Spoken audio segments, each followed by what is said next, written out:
हम चैम्बर्स में तमाम डिपार्टमेंट्स के लोगों को हम इनवाइट करते हैं और हमारे बहुत से एम्बेसडर्स आते हैं यहाँ पर। हम अगर ये कह रहे हैं कि हम एक्सपोर्ट को बढ़ाना चाहते हैं या हम कोई चीज़ इंपोर्ट भी करना चाहते हैं, तो जब तक आपको अवेयरनेस नहीं होगी, जब तक आपका राब्ता नहीं होगा उन लोगों के साथ, तो आप नहीं कर सकते। हमारे मेंबर्स उनसे अपने प्रॉब्लम्स भी डिस्कस करते हैं। हम भी ऐसे इश्यूज़ जो कम्युनिटी को आ रहे होते हैं वो एम्बेसडर्स के साथ हम उसको हाईलाइट करते हैं। फिर अब डिपार्टमेंट्स की आप बात कर लें तो FBR हो गया। पिछले दिनों एनवायरनमेंट ने कहा कि स्मॉग बहुत ज़्यादा है। अब स्मॉग का इशू कम्युनिटी का था, वो लाहौर चैम्बर का नहीं था। लाहौर पूरे में स्मॉग का बहुत बड़ा इशू था। तो we invited the secretary environment और उनसे हमने डिस्कस किया कि आप इंडस्ट्री को बंद ना करें, आप उनको वार्न करें, आप उन्हें इन्फॉर्म करें और उनको बताएं कि देखें अगर आप उसमें एनवायरनमेंट में कुछ नुकसान पैदा कर रहे हैं तो आप ऐसा ना करें।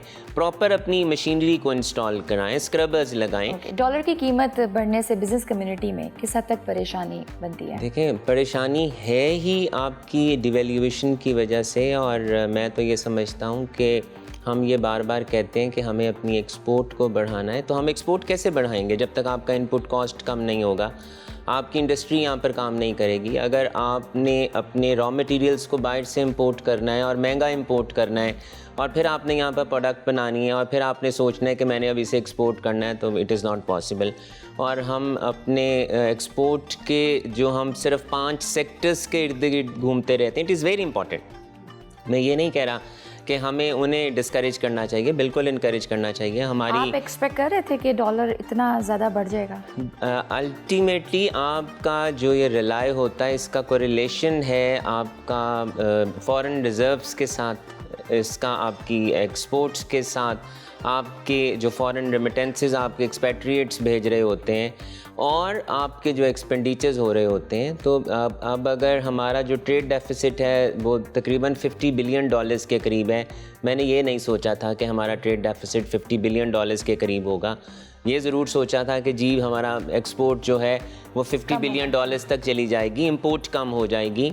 तो जब आपके मुल्क में इंडस्ट्री नहीं होगी, आपके मुल्क में आप उस तरह से इनकरेज नहीं कर पाएंगे लोगों को, तो फिर तो अल्टीमेटली आपको इंपोर्ट करना पड़ेगा। एक्सपोर्ट से पैसे आ नहीं रहे। बाहर से जो आपके एक्सपेट्रिएट पाकिस्तानीज़ हैं वो भी यहाँ पर मुल्क में देख रहे हैं कि मुल्क में पॉलिटिकल स्टेबिलिटी हो। तो पॉलिटिकल स्टेबिलिटी भी बहुत ज़रूरी है इकोनॉमिक स्टेबिलिटी के लिए। तो अगर आप पॉलिटिकल स्टेबिलिटी नहीं देंगे तो ना ही आपकी विद इन द कंट्री आपकी इन्वेस्टमेंट होगी और ना ही आपकी out of the country investment आपके मुल्क के अंदर आएगी। तो हमें सोचना है, हम सबको मिलकर बैठकर सोचना है कि सबसे पहले यहाँ पर पॉलिटिकल स्टेबिलिटी होनी चाहिए ताकि आपके मुल्क के अंदर इकोनॉमिक स्टेबिलिटी आए। इंडस्ट्री को यहाँ पर लगवाना चाहिए, इंडस्ट्री को फैसिलिटेट किया जाना चाहिए है।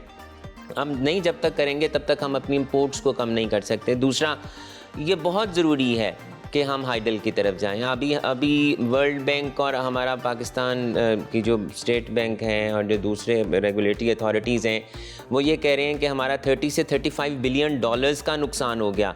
हमने क्या सोचा है डैम का? आज भी हमने कुछ सोचा है या नहीं सोचा? तो फिर अगर हम we are waiting for it कि डैम आएगा, ज़लज़ला आएगा और हम उसके लिए कुछ नहीं करेंगे, कोई तदारुक नहीं करेंगे, तो फिर तो ऐसा ही चलेगा। हमें आज भी सोचना है, हमने आज भी नहीं सोचा। देखें, पिछले कई सालों से नुकसान, आपके फ्लड्स आ रहे हैं, नुकसान हो रहे हैं, क्या किया है हमने? कुछ भी नहीं किया। अब भी हमने कुछ नहीं सोचा। देखें, अगर आज भी हम वाटर रिजर्वॉयर्स पे काम करना शुरू कर देंगे, अगर आज भी हम कन्वर्ट कर जाएंगे कि हमारा पानी से बिजली बने। हमने क्या किया? मैं यहाँ पर बड़े सादा लफ्ज़ों में कहना चाहूँगा कि हमने तो कम्युनिटी ने, आवाम ने सोलर पे शिफ्ट किया। We are very grateful to the state कि स्टेट ने टैक्सेस को सोलर जो जितने भी प्लांट्स आ रहे थे और सोलर की जो पैनल्स आ रहे थे उस पर उन्होंने ड्यूटी की रिडक्शन कर दी। लेकिन यहाँ पर हमारी अथॉरिटीज़ ने क्या कहा कि अब आपको नेट मीटरिंग पे पैसे कम मिलेंगे। तो भाई, अगर हम अपनी हर घर अपनी ज़रूरत की बिजली खुद प्रोड्यूस करेगा अपने पैसे से, और वो फिर कंट्रीब्यूट भी करेगा एक्सचेकर में और बिजली ग्रिड को बिजली भी देगा, तो we starting penalizing them in spite के हम उसको अप्रिशिएट करते। कुछ एरियाज में तो अब उसको वो फाइन कर रहे हैं। तो देखें, अगर हम पॉलिसीज़ ऐसी बनाएंगे, हमने पिछले साल में $20 बिलियन का फ्यूल इंपोर्ट किया, अब हमें तो ये करना चाहिए हर घर अपनी बिजली खुद प्रोड्यूस करे, तो हमने तो ऐसा नहीं किया।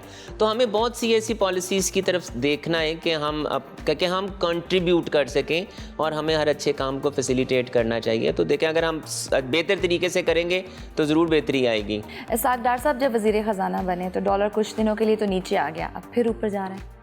देखें, बात यह है कि हम यही एक्सपेक्ट कर रहे थे कि हमें क्या अल्लाह ताला का शुक्र अदा नहीं करना चाहिए कि हमने डिफ़ॉल्ट नहीं किया? क्या हमें इस बात पे IMF का शुक्रिया अदा नहीं करना चाहिए कि 7th और 8th रिव्यू हमारा अप्रूव हो गया?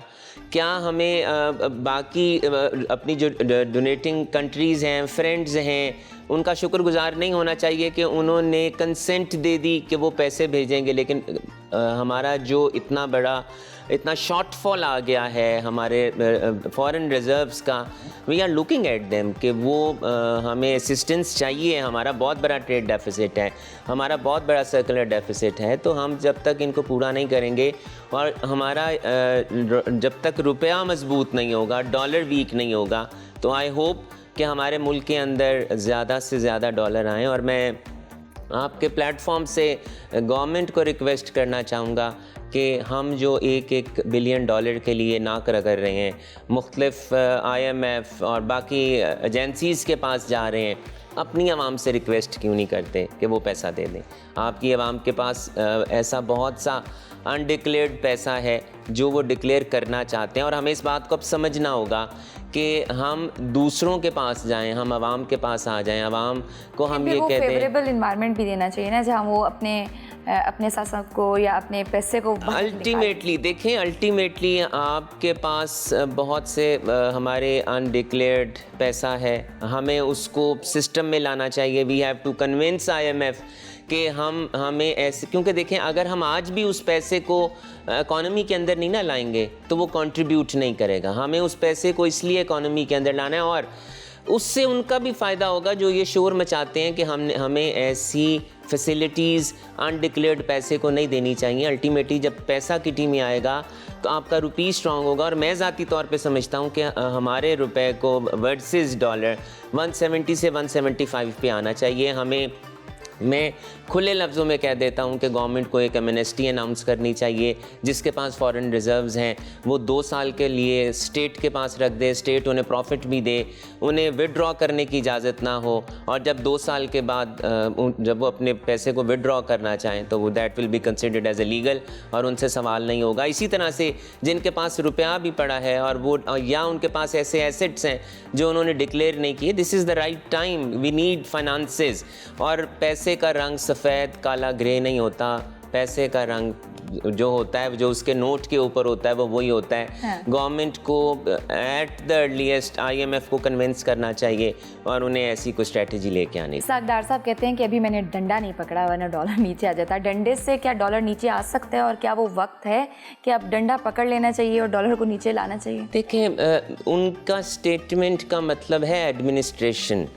तो आप जब भी एडमिनिस्ट्रेशन करते हैं तो कुछ लोग नाराज़ होते हैं, कुछ लोग खुश होते हैं।